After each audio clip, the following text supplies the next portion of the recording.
नमस्कार, जय जिनेन्द्र। मैं डॉक्टर आशीष कुमार जैन, शिक्षाचार्य। आज मैं आप लोगों के बीच में रक्षाबंधन पर्व के विषय में परिचर्चा करूंगा, आद्योपांत चर्चा करूंगा। जैन दर्शन के अनुसार रक्षाबंधन पर्व क्यों मनाया जाता है, इसके पीछे का कारण क्या है, तथ्य क्या है। तो जैन धर्म में धर्म और धर्मात्मा की रक्षा का पर्व, वात्सल्य पर्व, सलूना पर्व, और हम इसे श्रमण संस्कृति रक्षा पर्व या दिवस कहें तो हम कह सकते हैं। यद्यपि ये वात्सल्य पर्व है और इसकी कथा हरिवंश, सर्वप्रथम हरिवंश पुराण में इसका वर्णन प्राप्त होता है। रत्नकरंडक श्रावकाचार, जो आचार्य समंतभद्र स्वामी के द्वारा लिखित है, और उन्होंने उसके 19वें और 20वें श्लोक में वात्सल्य अंग, जो सम्यक दर्शन का अंग है, उसके अंतर्गत इस कथा का वर्णन किया है। कथा कोश में भी सम्यक दर्शन के वात्सल्य अंग के अंतर्गत इसकी कथा हमें प्राप्त होती है।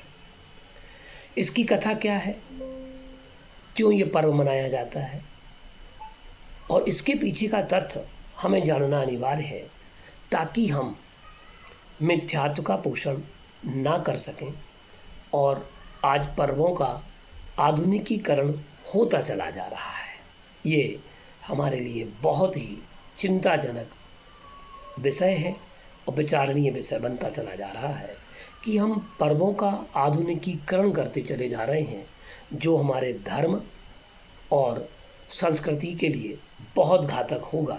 क्योंकि आधुनिकीकरण के कारण हम इन पर्वों की मूल तथ्यों से हट जाएंगे और मूल कारणों से हम हटते चले जाएंगे। धीरे धीरे हमारे आगे आने वाली पीढ़ी को अपने पर्वों की मूल कथा और मूल भाव पता नहीं रह पाएगा, क्योंकि हम आधुनिकीकरण में इतने डूबते चले जा रहे हैं। इसकी कथा के विषय में मैं बहुत संक्षेप में आपको बताऊंगा। कथा बहुत बड़ी है। उज्जैनी नगरी के राजा श्रीधर्म के 4 मंत्री थे, बलि, बृहस्पति, नमुची और प्रहलाद। इन्होंने 700 मुनियों के संग नायक अकंपनाचार्य के शिष्य मुनि श्रुत सागर से ये शास्त्रार्थ में पराजित हुए और अपमान का बदला लेने के अपराध में देश से ये निष्कासित होकर के हस्तिनापुर के राजा को प्रसन्न करके कुशलतापूर्वक मंत्री पद को प्राप्त कर लेते हैं। बहुत संक्षेप में कथा आपको बता रहा हूँ, क्योंकि इसके पीछे और भी कथा जो है, उस कथा में बहुत सारा वर्णन प्राप्त होता है। लेकिन शार्ट में बात ये है कि जो अकंपनाचार्य थे, अकंपनाचार्य के जो 700 उनका संघ था, 700 मुनि उनके साथ में थे, उनमें से एक श्रुत सागर नाम के मुनिराज थे। उनसे ये शास्त्रार्थ में हारे और वो उस अपराध में उन्हें राजा ने, श्रीधर्म ने उन्हें देश निकाला दे दिया और वो जाकर के हस्तिनापुर के राजा को प्रसन्न उन्होंने कर लिया और उनके मंत्री बन गए। साथ में राजा के द्वारा प्रदत्त, क्योंकि उन्होंने राजा की रक्षा की, तो राजा ने कहा कि एक वरदान मैं तुम्हें देता हूँ, तो वर उन्हें दान में देते हैं। तो वो कह देते हैं कि समय आने पर हम आपसे वर मांग लेंगे। और तभी अकंपनाचार्य आदि मुनि कुछ समय के बाद हस्तिनापुर नामक नगर में उनके उद्यान में पहुंच गए थे, वहां तपस्या में लीन थे। तब इन मंत्रियों को पता चलता है कि यहाँ अकंपनाचार्य का संग आया हुआ है। बस क्या था, बदले की भावना, कसाई की प्रवृत्ति भड़क उठी और वो पुराना हिसाब चुकाना था उन्हें। इस कारण से उन्होंने उस समय राजा से क्या मांगा, वरदान, कि हे भगवान, राजा से कहा प्रभु मुझे वरदान चाहिए, आपने जो वर दिया था, वचन दिया था, तो वरदान स्वरूप मुझे 7 दिनों का राजा बन करके बलि नामक मंत्री ने नगर में चातुर्मास कर रहे आचार्य अकंपनाचार्य ससंग 700 मुनियों के संहार की योजना बनाकर नरमेध यज्ञ का आयोजन किया, जिसमें संपूर्ण मुनि संघ को लकड़ियों का बाड़ा बना करके महाअग्नि प्रज्वलित कराई। और विष्णु कुमार मुनि ने जब ये अग्नि जल रही थी धू धू, तब नरमेध यज्ञ प्रारंभ हो गया। बहुत संकट आया श्रमण संघ पर। 700 मुनिराज उस बाड़े के अंदर, लकड़ी के बाड़े के अंदर बैठे हुए हैं। उन्हें जलाने के लिए, उनकी हिंसा करने के लिए वो नरमेध यज्ञ आयोजित किया गया। अब देखिएगा आप कि विष्णु कुमार मुनि विक्रिया रिद्धि के प्रभाव से वह, क्योंकि श्रवण नक्षत्र उन्होंने स्वप्न में जो देखा श्रवण और अभिजीत के बीच का कि वह तारा टूट रहा है, और उन्होंने विष्णु कुमार नाम के मुनि ने विक्रिया के प्रभाव से, जो कि बलि नाम का मंत्री था, उस बलि नाम के मंत्री ने जो योजना बनाई थी, उस योजना को तोड़ करके उन्होंने विक्रिया रिद्धि के प्रभाव से 700 मुनियों की रक्षा की। तो इस दिन श्रमण संस्कृति की रक्षा हुई थी, इसलिए इसे श्रमण संस्कृति रक्षा दिवस माना जाता है। हम अगर सम्यक दर्शन की बात करें तो सम्यक दर्शन के अंतर्गत वात्सल्य नाम का अंग जो है, जो धर्म और धर्मात्मा के प्रति वात्सल्य को प्रकट करता है, तो उस अंग के अंतर्गत रक्षाबंधन पर्व की कथा हमें प्राप्त होती है। आप वहाँ से जान सकते हैं। और उसी खुशी में मुनियों की नवदा भक्ति पूर्वक आहारचर्या हुई। धर्म और धर्मात्मा की रक्षा के उपलक्ष्य में रक्षार्थ एक दूसरे को रक्षा सूत्र बांधे, तब से यह पर्व रक्षाबंधन पर्व के रूप में मनाया जाने लगा।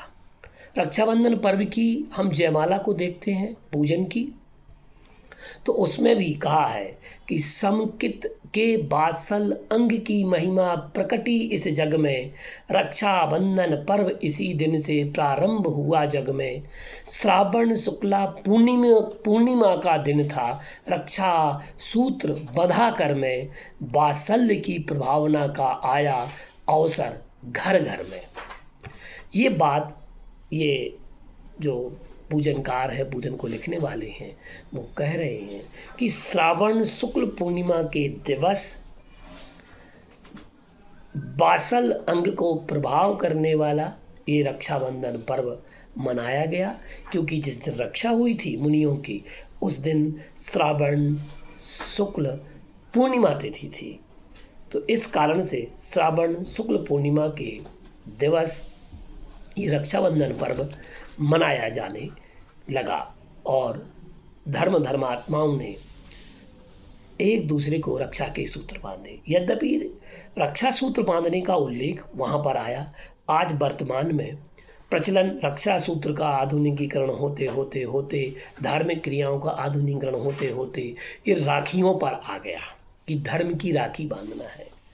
तो ये पर्व, यद्यपि इसमें सूत्र है, आज वर्तमान में हम केमिकल से युक्त राखियाँ, हिंसक सामग्री से निर्मित राखियों को हम बांध रहे हैं, मोम की राखियाँ बांध रहे हैं, और हिंसक जन्य सामग्रियों से हम बहुत अधिक सौंदर्य को पसंद करने लग गए हैं। उसमें हमें ये नहीं पता होता है कि कितनी हिंसा हुई है। यद्यपि जैन शासन में हिंसा को महत्व नहीं दिया गया है, हिंसा का परित्याग बतलाया गया है, प्राणी मात्र की रक्षा का उपदेश दिया गया है। वही सबसे सच्चा वात्सल्य पर्व है, करुणा का दान बतलाया गया है। तो हम जिस करुणा के लिए हमने मुनियों की रक्षा की, हमने वात्सल्य पर्व मनाने के लिए वो वात्सल्य गुण प्रकट किया, तो अब आप देखिएगा वर्तमान में जो हम राखी बांध रहे हैं, क्या वह हिंसा जन्य सामग्रियों से रहित है? इस बात का श्रावकजन विशेष ध्यान दें, अथवा आप रक्षा सूत्र ही एक दूसरे के लिए बांध दें। धातुओं की राखियों का प्रचलन आ गया, चाहे चांदी की है, स्वर्ण की है। आज हम फैंसी जीवन जी रहे हैं, तो आधुनिकीकरण होता चला जा रहा है। यद्यपि रेणुदय नाम की टीका में रक्षा सूत्रों का उल्लेख मिलता है, जिसमें रक्षा सूत्र बांधने के उद्देश्य और भेदों का वर्णन किया गया है। रक्षा सूत्र किन किन अवसरों पर बांधे जाते हैं? एक सर्वप्रथम जो रक्षा सूत्र बांधे जाते थे, धार्मिक रक्षा सूत्र के अंतर्गत सबसे पहला रक्षा सूत्र बांधा जाता था व्रत ग्रहण और संकल्प पर। जब हम विधान करते थे, अनुष्ठान करते थे और व्रतों को ग्रहण करते थे, तब हमें उस व्रत संकल्प के रूप में एक रक्षा सूत्र बांधा जाता था। दूसरा रक्षा सूत्र बांधने का उल्लेख आया है ग्रंथ के अध्ययन प्रारंभ करने के संकल्प के रूप में। तीसरा आया है कि देव, सास, गुरु आदि की रक्षा का संकल्प हेतु रक्षा सूत्र। फिर आई बात नैमित्तिक रक्षा सूत्र के अंतर्गत कंकण बंधन, अनुष्ठान आदि में इनका प्रयोग होता है। और हम जैसे आगे बढ़े तो रक्षा पर्व, बासल पर्व के रूप में, चूँकि हम नैमित्तिक रक्षा, ये नैमित्तिक रक्षा सूत्र है और नैमित्तिक रक्षा सूत्र के अंतर्गत हम धर्म और धर्मात्मा की रक्षा करने के लिए रक्षा सूत्र बांधते हैं। शास्त्रों में कहा है कि जो आप हम आधुनिकीकरण करते चले जा रहे हैं, सम्यक दर्शन से अगर तुम पतित होगे तो तुम्हारा वह पर्व मनाना बेकार हो जाएगा। कहा है आचार्य कुंद कुंद स्वामी बारसाणु व्याख्या में लिखते हैं कि दंसण भट्टा भट्टा दंसण भट्टस्य नत्थि निब्बाणम, जो सम्यक दर्शन से भ्रष्ट है वे निर्वाण पद की प्राप्ति नहीं कर पाते। तात्पर्य यह है जो सम्यक दर्शन, सम्यक श्रद्धान से रहित है, च्युत है, पतित है, वे मोक्ष पुरुषार्थ रूपी लक्ष्य से नितांत दूर है। चाहे वह आप सम्यक दर्शन से भ्रष्ट किसी कारण से हो जाएं, भय, आशा, स्नेह, लोभ आदि से आप किसी भी प्रकार से आप अगर क्रिया करते हैं तो सम्यक दर्शन से आप पतित हैं। जैनाचार्यों ने कहा कि वे क्रियाएं करें जिनसे सम्यक दर्शन पोषित हो। यथा कहते हैं कि सर्व एव ही जैनानाम प्रमाणम लौकिको विधि यतना सम्यक हानिर न मलम ना व्रत दूषणम। लोक प्रचलित वे सभी व्यवहार जैनियों का प्रमाण रूप से मान्य है। लोक प्रचलित वे सभी व्यवहार जैनियों को प्रमाण रूप से मान्य है। याद देखिए, लोक प्रचलित की बात हम कर रहे हैं कि जो लोक में वर्तमान में प्रचलित हैं वे सभी व्यवहार जैनियों को प्रमाण रूप से मान्य है, जिनसे उनके लौकिको विधि प्रमाणम लौकिको विधि यतना सम्यक तो हानिर ना मलम ना मृत दूषणम, सम्यक की हानि ना हो और अहिंसा आदि, अहिंसा, सत्य, अचौर्य, ब्रह्मचर्य और आप परिग्रह आदि दूषण उत्पन्न ना हो, उनमें दोष उत्पन्न ना हो, वो मान्य है। इसलिए आप सभी से मेरा एक निवेदन है कि जो रक्षा का पर्व मनाया जा रहा है, इस रक्षा के पर्व में आप रक्षा का सूत्र बांधें, मंदिरों में रक्षाबंधन विधान करें, रक्षाबंधन पर्व उनसे दीपों से उतनी आरती करें और बच्चों को रक्षा सूत्र बांधें। धर्म और धर्मात्मा एक दूसरे को धर्म की रक्षा के लिए धर्मात्मा को रक्षा सूत्र का बंधन किया जाए। हिंसाजन्य सामग्री से निर्मित वस्तुओं का, सामग्रियों का उपयोग ना किया जाए। और यद्यपि आप रक्षाबंधन पर्व वर्तमान में जो मना रहे हैं लोक प्रचलित है, ऐसी मान्यताओं को आप माने जिनसे आपका सम्यक दर्शन सुरक्षित रहे, नष्ट ना हो। तो ये कथा थी आज धर्म और धर्मात्मा की रक्षा की, बासल पर्व की, सलूना पर्व की, श्रवण संस्कृति रक्षा पर्व की। इसके अतिरिक्त भी जो अन्य मत हैं, अन्य दर्शन हैं, उनमें भी अलग अलग उल्लेख मिलता है। रक्षाबंधन पर्व मनाने का भारतीय संस्कृति में जो रक्षाबंधन पर्व मनाया जाता है तो उसके उल्लेख भी अन्य दर्शनों में भी प्राप्त होते हैं। मैंने यहाँ जैन दर्शन के अनुसार रक्षाबंधन पर्व क्यों मनाया जाता है, कैसे मनाया जाता है, किस प्रकार की सामग्री का उपयोग करके मनाना है। तो ये मैंने आज आपके सामने बात रखी। इन्हीं भावनाओं के साथ सबके लिए जय जिनेंद्र। और आगे हम आपको रक्षाबंधन पर्व मनाने की मुहूर्त आदि भी हम आपको अगले वीडियो में बताएंगे। नमस्कार। और इसके बाद हम आपको 10 लक्षण व्रत कथा से भी हम आपको परिचित कराएंगे, क्योंकि ये पर्व अब श्रावण माह से लेकर के भाद्रपद माह तक लगातार और ये पर्व प्रारंभ हो जाएंगे। ये श्रावण भाद्रपद माह है, इसके बाद आश्विन माह है, कार्तिक माह है। ये पूरा पर्वों का ही महामहोत्सवों का ये माह हैं। तो इनमें हम आपको क्रमशः एक एक कथा प्रतिदिन आपको सुनाते जाएंगे। नमस्कार, मैं डॉक्टर आशीष कुमार जैन, शिक्षाचार्य।